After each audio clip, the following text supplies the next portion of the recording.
अमित साटम हे चांगले मौलवी आहेत, असलम शेख यांनी साटम यांच्यावर टीका केली। अहो, असलम शेख साटमांकडून काहीतरी शिका। नितेश राणे यांनी असलम शेख यांना टोला लगावलेला आहे।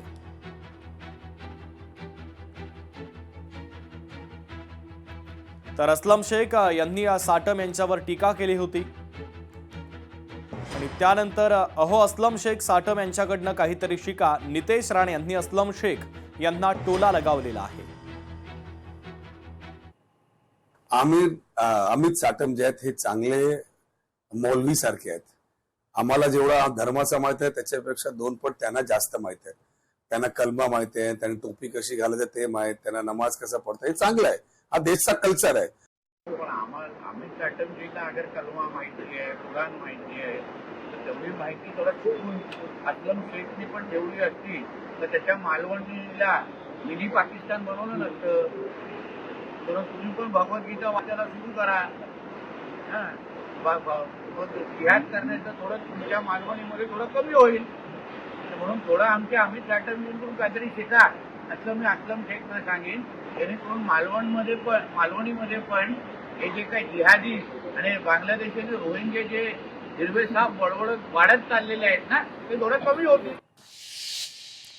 अमित साटम यांनी संतोष धूर यांच्या भारतीय जनता पक्षामध्ये प्रवेश करण्याच्या मुद्द्यावरून उद्धव ठाकरे यांच्यावर जोरदार टीका केली।